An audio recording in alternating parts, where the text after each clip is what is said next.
مفتاح باب رحمة الله عدد ما في علم الله صلاة وسلاما دائمين بدوام ملك الله وعلى آله وصحبه.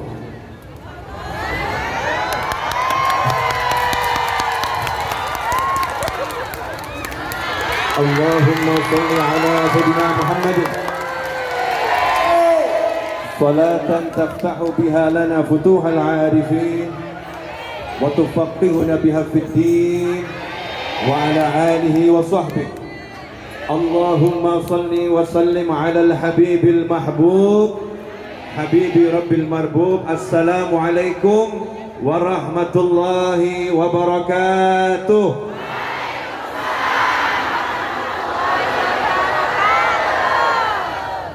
Alhamdulillah, Allah Ta'ala kumpulkan kita di buminya Allah Subhanahu wa Ta'ala, dan Allah mudahkan kita untuk kumpul bersama-sama dalam kebaikan.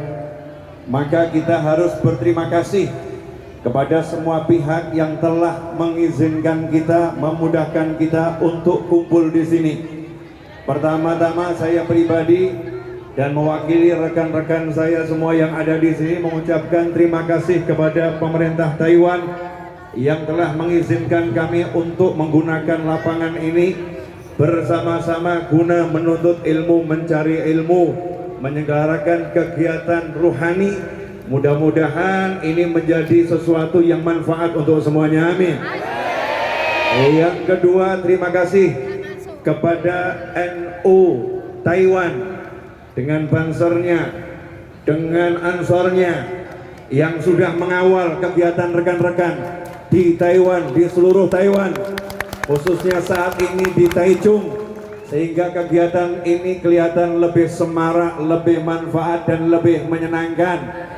Yang ketiga, terima kasih kepada KDI yang telah mensupport perjuangan TKI di Taiwan, sehingga kegiatan kawan-kawan di sini berkat dukungan pemerintah Indonesia menjadi semuanya pun lancar dan menyenangkan.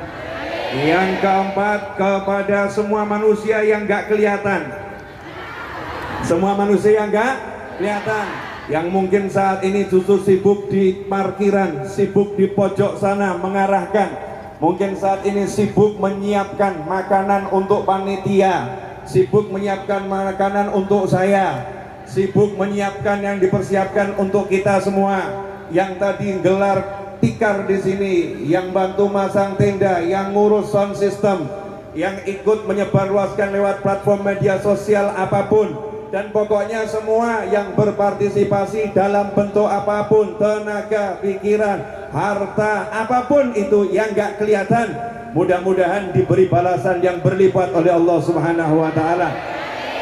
Dan yang terakhir, terima kasih kepada semua yang kelihatan. Ya, semua yang kelihatan, wujudnya seperti apapun yang kelihatan, yang membantu majelis ini, mudah-mudahan berkah untuk semuanya, amin. Nah, kalau begitu baru namanya kita manusia yang bersyukur. Kenapa? Karena sabda Nabi Muhammad sallallahu alaihi wasallam, man lam yashkurin nas lam yashkurillah. Siapa yang tidak berterima kasih kepada orang-orang yang berbuat baik kepadanya, maka dia tidak bersyukur kepada Allah Subhanahu wa Ta'ala. Perhatikanlah ajaran Nabi Muhammad sallallahu alaihi wasallam, di mana yang namanya ibadah itu paling utama hubungan manusia dengan Allah, hubungan manusia dengan Allah, hubungan manusia dengan Tuhan, satu-satunya Tuhan di jagat raya dan di alam semesta. La ilaha illallah Muhammadur Rasulullah sallallahu alaihi wasallam. Satu-satunya Tuhan adalah Allah, la ilaha illallah. Tapi lihat bagaimana Allah mengajarkan kepada hamba-hambanya, bagaimana Allah mengajarkan kepada manusia dan jin. Jika kamu mengaku bersyukur kepadaku atas nikmat-nikmatku, jika kamu mengaku bersyukur kepadaku atas karunia-karuniaku, jika kamu mengaku bersyukur kepadaku atas anugerah-anugerahku, maka syukurmu tak akan kuterima kalau engkau tidak berterima kasih kepada makhluk-makhluk yang kujadikan sarana sampainya nikmat itu kepadamu. Kalau kamu tidak berterima kasih kepada manusia-manusia yang aku pilih untuk menjadi jalaran sarana sampainya nikmat itu kepadamu. Karena itu ikhwani rahimakumullah, Allah ngajarkan kita terima kasih kepada manusia-manusia yang baik kepada kita, terutama nomor satu Nabi Muhammad sallallahu alaihi wasallam. Makanya kita diajarkan oleh para kiai, oleh para habaib untuk membaca jazahullah anna sayyidina Muhammad dan anna khairan ma huwa ahluh, atau yang semacam itu. Semoga Allah membalas kebaikan Nabi Muhammad sallallahu alaihi wasallam dengan kebaikan yang tanpa henti. Kenapa? Karena kita bisa kenal Allah melalui Nabi Muhammad sallallahu alaihi wasallam. Kita bisa mengerti mana yang benar-benar baik dan mana yang benar-benar buruk melalui Nabi Muhammad sallallahu alaihi wasallam. Dan bahkan saat ini berbeda suku, berbeda negara, berbeda warna kulit, berbeda bahasa, apapun beda semuanya, menjadi saudara karena diajarkan bersaudara lewat Islam oleh Nabi Muhammad sallallahu alaihi wasallam. Kemudian kita berterima kasih kepada guru-guru yang menjadi perantara ilmunya Nabi Muhammad SAW, yang telah membantu kita mengenal ilmunya Nabi Muhammad sallallahu alaihi wasallam. Kemudian kita berterima kasih kepada orang tua kita yang telah melahirkan kita, yang telah membesarkan kita, yang telah dengan seluruh nyawanya bersedia menjadi perantara wujudnya kita di alam dunia ini. Karena itu siapapun yang sehebat apapun, sebaik apapun, semulia apapun, oleh Allah Ta'ala tidak akan diridhoi, oleh Allah Ta'ala tidak akan diterima, oleh Allah Ta'ala tidak akan diperkenankan masuk surganya jika dia tidak berbakti kepada kedua orang tuanya, jika dia tidak menghormati orang tuanya, jika dia tidak memuliakan orang tuanya. Sampai-sampai Allah menyatakan lewat lisan Nabi Muhammad sallallahu alaihi wasallam, surganya Allah Ta'ala tempat yang paling mulia untuk manusia yang taat kepada Allah, manusia yang mengabdi kepada Allah, manusia yang patuh kepada Allah. Surganya Allah itu Allah katakan di bawah telapak kaki ibu, diinjak-injak oleh ibu. Telapak kaki itu letaknya paling bawah, biasa menginjak lantai, biasa menginjak bumi, tapi Allah katakan surga ada di bawah sana. Surga diinjak-injak oleh orang tua kita. Makanya kalau kita mau masuk surga, cari di situ, mengabdi pada ayah, mengabdi kepada ibu, senangkan mereka semua. Itu baru namanya hamba yang bersyukur. Mudah-mudahan kita termasuk anak yang pandai berterima kasih pada orang tua, amin. Mudah-mudahan kita tercatat sebagai anak yang berbakti kepada orang tua, amin. Karena Rasul menyatakan ridhallah fi ridhal walidain wa suhtullah fi suhtil walidain. Ridhonya Allah bergantung ridhonya orang tua, murkanya Allah bergantung murkanya orang tua. Wa in kana kafiran, meskipun orang tuanya kafir, orang tuanya belum beriman kepada Allah, orang tuanya belum beriman pada Nabi Muhammad sallallahu alaihi wasallam. Islam mengajarkan anak tetap harus menghormati orang tuanya, anak tetap harus memuliakan orang tuanya, anak tetap harus melayani orang tuanya, anak tetap harus menghormati orang tuanya, anak tetap harus menyayangi orang tuanya selama tidak diperintahkan untuk maksiat kepada Allah Subhanahu wa ta'ala. La ta'ata li makhluqin fi maksiatil khaliq. Kita nggak boleh taat kepada makhluk modelnya seperti apapun, kedudukannya seperti apapun, kalau disuruh bermaksiat kepada Allah Subhanahu wa ta'ala. Itu pun cara nolaknya untuk orang tua harus dengan yang halus, lemah lembut, penuh kasih sayang, bukan dengan penentangan, bukan dengan kekasaran. Kenapa? Karena dia adalah orang tua kita. Bahkan dikatakan dalam sebuah riwayat, doaul walidain, doanya kedua orang tua untuk anaknya, khusus orang tua untuk anak, tidak akan ditolak oleh Allah Ta'ala, langsung nembus 7 lapis langit, langsung diterima oleh Allah Ta'ala. Wa in kana kafiran, meskipun orang tuanya kafir, orang tuanya enggak iman, belum iman, kalau dia doakan anaknya sama Allah Ta'ala diterima. Lantas bagaimana kalau itu orang tua kita yang mensyahadatkan kita? Orang tua kita yang kita lahir, kita diadzani telinga kanan, diikomati telinga kiri. Orang tua kita yang ngajarkan sholat, orang tua kita yang mengajarkan taat pada Allah dan Rasul Muhammad sallallahu alaihi wasallam, orang tua kita yang mengajarkan kita bersaudara, orang tua kita yang mengajarkan kebaikan, orang tua kita yang mengenalkan kepada Allah Subhanahu wa taala.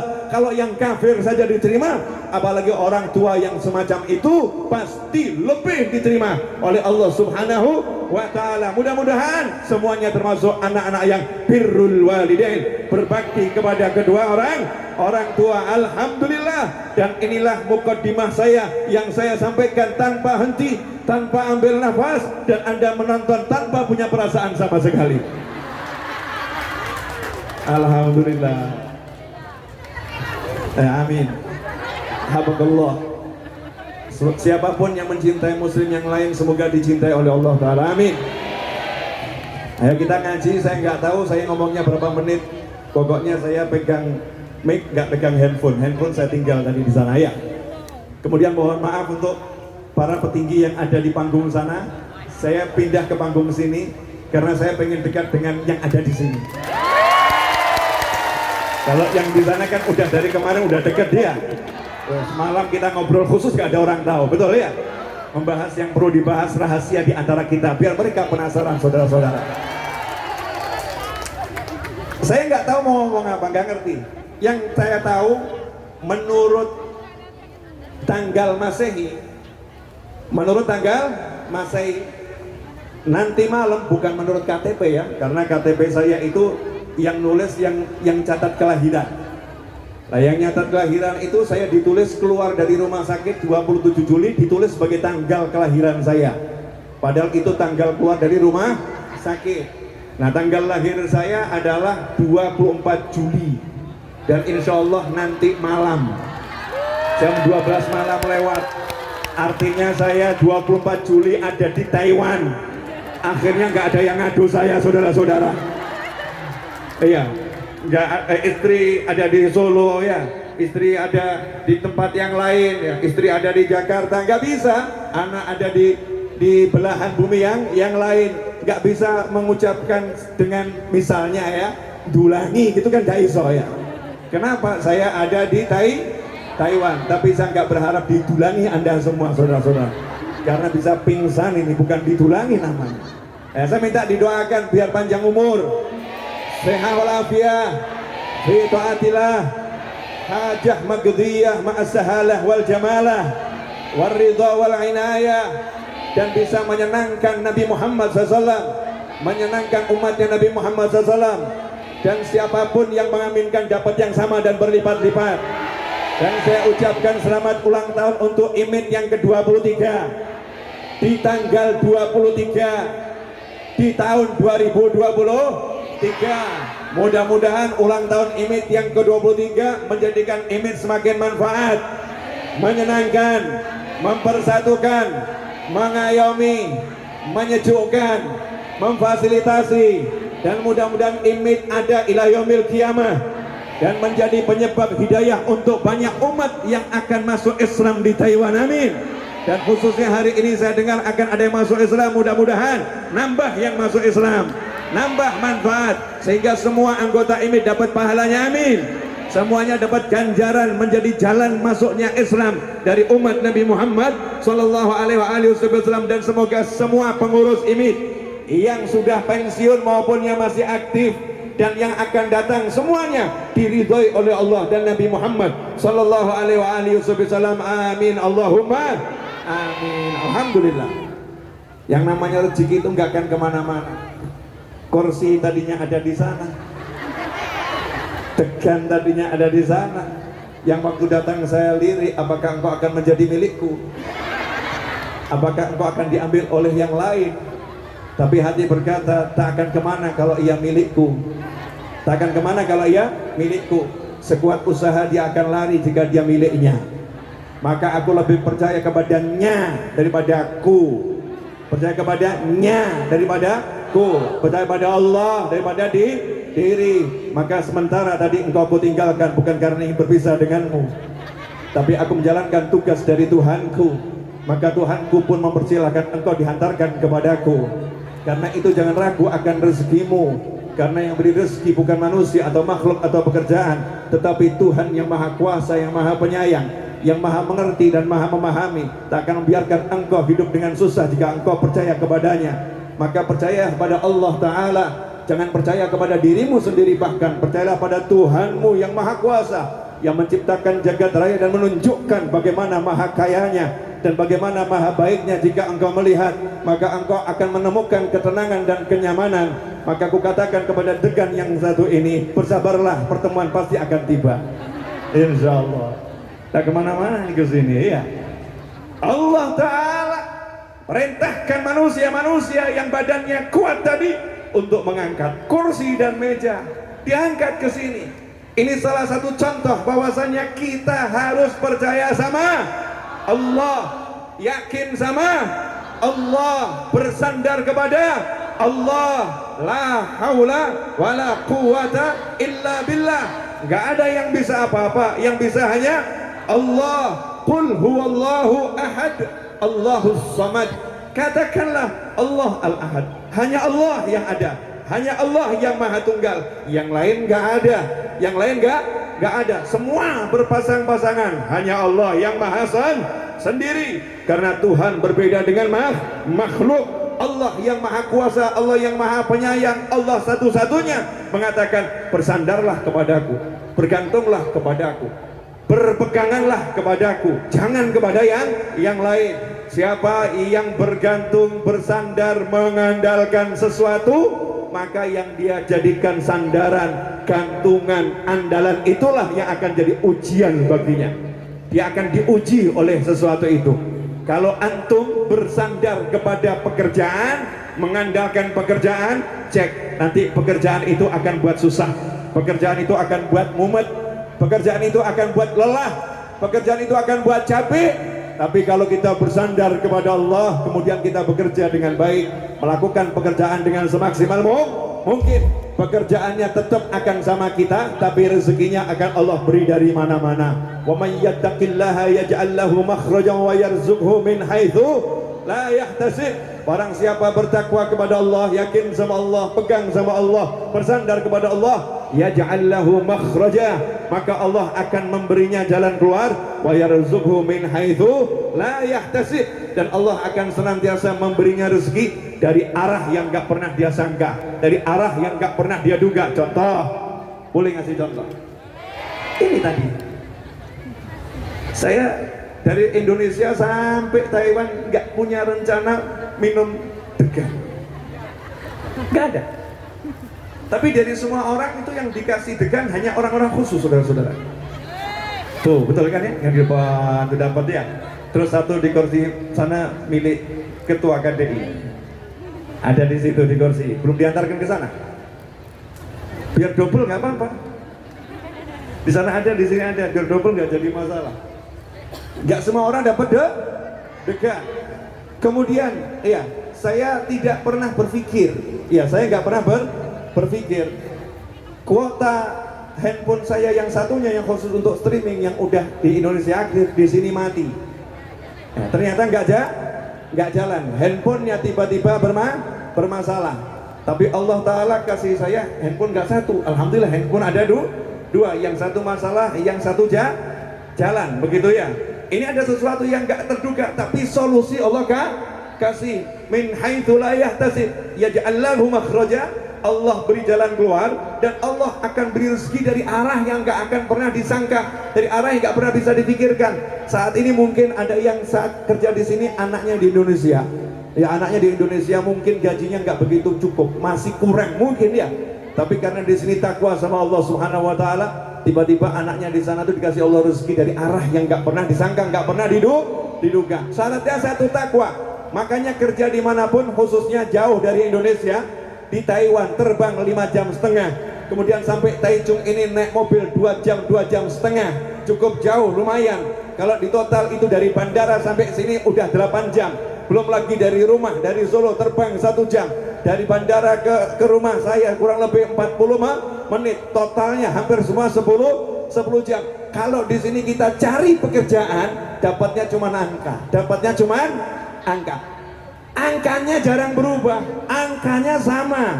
angkanya sama, jarang berubah. Tapi kalau kita kesini niatnya betul-betul, antum mumpung di sini, saya akan tunjukkan Islam di sini. Saya akan tunjukkan bagaimana ajarannya Allah di sini. Saya akan tunjukkan bagaimana ajaran Nabi Muhammad Sallallahu Alaihi Wasallam. Saya tunjukkan bagaimana menjadi seorang Muslim. Muslim itu seperti ini. Muslim itu taat sama Allah Taala. Muslim itu baik. Tunjukkan itu niat dakwah. Maka setiap gerakmu menjadi takwa. Menjadi takwa. Disitulah nanti Allah kasih rezeki yang gak disangka. Tiba-tiba diilhami sama Allah Taala. Kling. Di Taiwan ya, diilhami. Coba kamu buka jasa jahit. Ya, kamu buka jasa jahit. Open order. Ternyata ada temannya yang jahit. Ternyata yang jahit bukan dia, biar yang jahit si fulana. Itu bisa jahit tapi nggak punya pekerjaan. Tiba-tiba dapat tambahan rezeki yang tadinya nggak dipikir. Karena apa? Allah akan mengilhami. Allah akan kasih tahu. Allah akan kasih caranya. Begitu cara hidup, sederhana, mudah, nyaman, enak. Nah, insya Allah 30 menit yang tersisa saya akan gunakan untuk mengajarkan sesuatu. Berapa menit Mas Seto saya bicara? 20 menit udah, berarti kurang 30 menit. Baru 5 menit. Tampak keadilan yang nyata ya.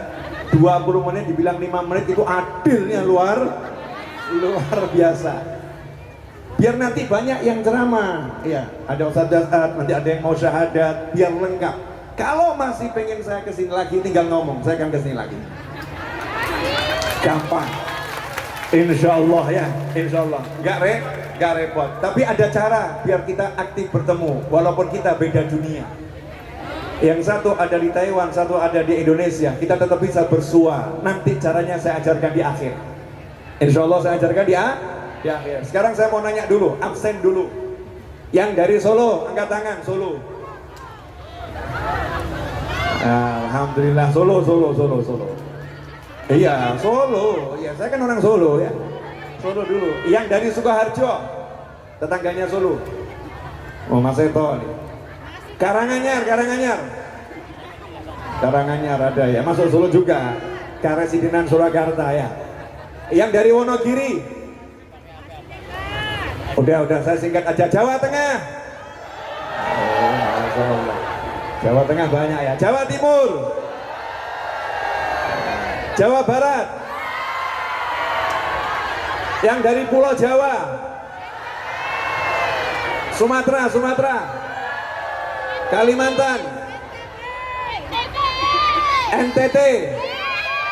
NTB. Sulawesi. Aceh.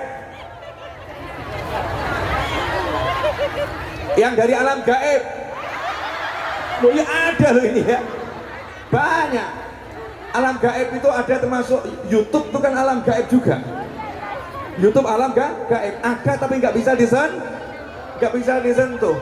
Yang di YouTube bisa lihat kita nggak bisa lihat mereka nih, jamaah dunia maya. Belum lagi jin-jin dan malaikat. Kalau nggak disapa, nggak di absen terus mana nih saya akan repot. Bib, saya belum di absen. Lebih baik kita absen sekarang.